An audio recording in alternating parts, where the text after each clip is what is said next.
Stop. Put down the shovel. Seriously, if you were about to spend your weekend sweating over a rototiller or breaking your back turning over the soil in your backyard, I need you to listen very closely. Everything you've been told about preparing the ground for a garden is a lie. In fact, that traditional deep digging method you see in the movies, it's the fastest way to kill your soil. Invite a literal army of weeds to the party and ensure you're too sore to actually enjoy your harvest. For the last 15 years, I've been obsessed with how to get the highest yield with the least amount of physical destruction. I've built dozens of gardens, and I've learned the hard way that when you fight nature, nature wins. But when you partner with it, that's when the magic happens. I know the struggle. I've spent those Sunday nights with a heating pad on my lower back, wondering why I put myself through the ringer just for a few homegrown tomatoes.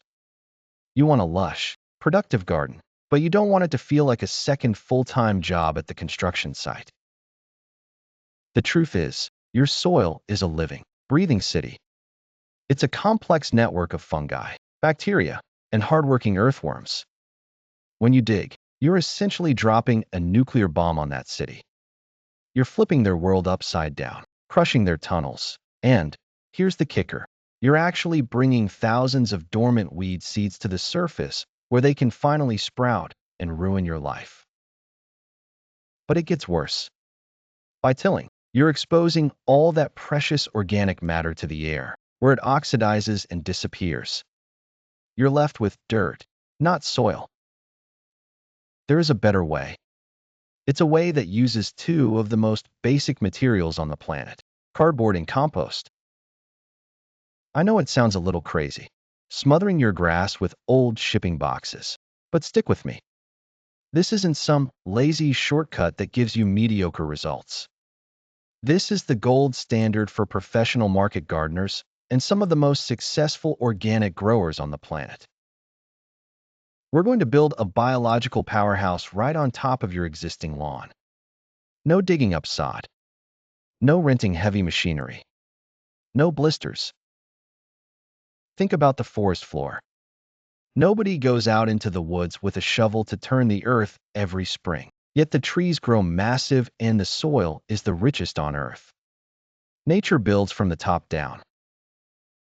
If you're ready to stop working harder and start growing smarter, do me a quick favor and hit that subscribe button. I want to make sure you don't miss the next steps of this transformation, because once you see how easy this is, you'll never look at a shovel the same way again. So, we've agreed to put the shovel down. Now, let's talk about the gear. You don't need a $400 rototiller. You don't even need a gym membership for this.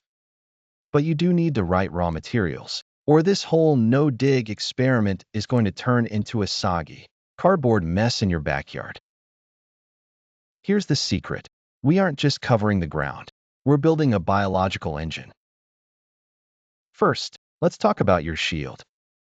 That's the cardboard. I'm not talking about that fancy, glossy, colorful stuff from your new TV box. You want the plain, brown, corrugated cardboard. The kind that smells like, well, cardboard. Why? Because that glossy coating is basically plastic. It won't break down, and it'll choke out the very earthworms we're trying to invite to the party.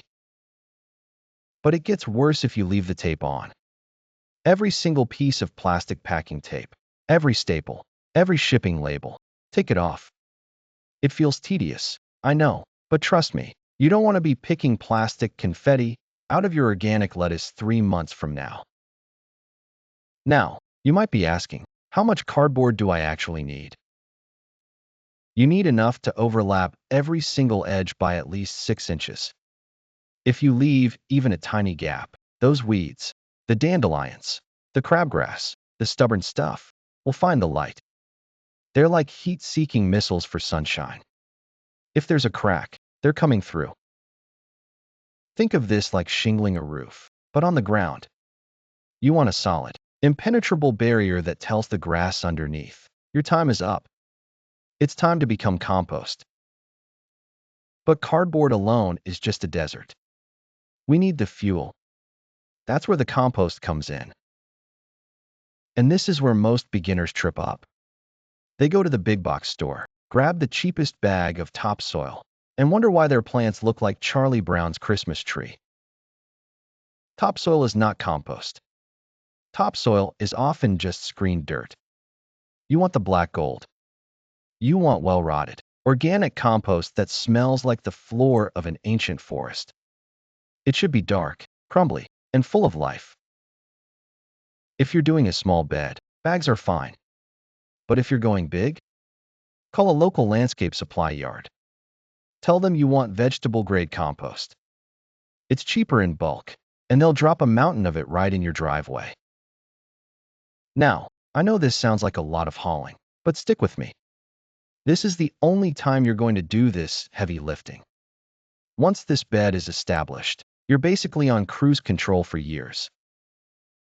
You're probably wondering, do I need a wooden frame? Do I need to build a raised bed box? Here's the truth. You don't. You can just pile that compost right on top of the cardboard in a nice, neat mound.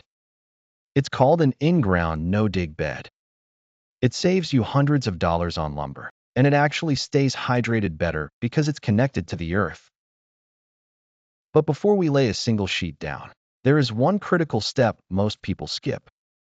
If you skip this, your cardboard will slide around, and your soil will stay dry as a bone.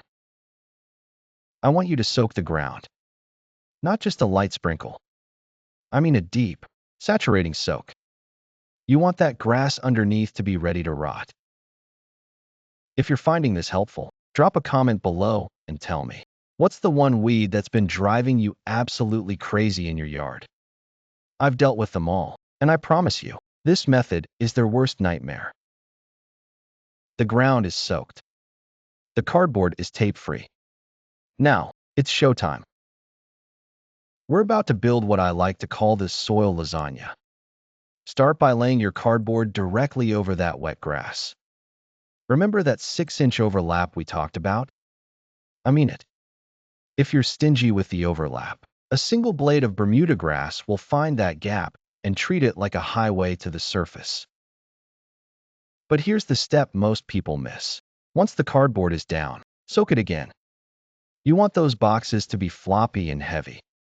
This creates a tight seal against the earth, literally suffocating the weeds while making it soft enough for the worms to move in from underneath. Now, start shoveling that black gold. You want at least 4 to 6 inches of compost right on top of the cardboard. I know, it looks like a lot. But you're not just feeding a plant. You're creating an entire micro-neighborhood for the good guys in the soil. Now, you might be thinking, great, Porter, but I have to wait 6 months for the cardboard to rot before I can plant, right? Wrong. That's the beauty of this system. You can plant your garden 5 minutes after you finish the last bucket of compost. If you're planting a seedling, just take your trowel, cut a small X through the cardboard, and tuck your plant right into that slit. The roots will eventually find their way through the softening cardboard and deep into the native soil. It's like a slow-release buffet for your tomatoes. But there is one rule you absolutely cannot break. If you do this one thing, you'll ruin the whole system. Never step on the bed. The whole reason we don't dig is to avoid compaction. Your feet are like steamrollers to those delicate fungal networks. Build your beds narrow enough, usually about 3 to 4 feet wide, so you can reach the middle from either side without ever putting a boot in the living room. Wait, it gets even better. Because you didn't dig up the soil and wake up all those dormant weed seeds, your weeding time is going to drop by about 90%. You're going to be sitting on your porch with a glass of iced tea while your neighbors are out there breaking their backs with a hoe. By next season, that cardboard will be completely gone.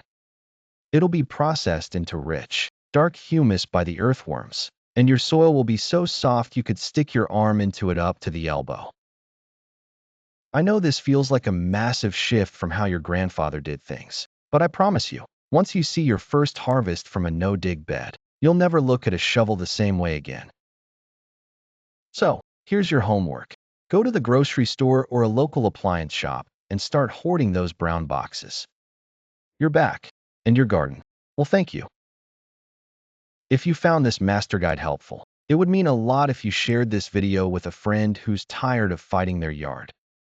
Let's start a gardening revolution together. I'm Porter, and I'll see you in the garden.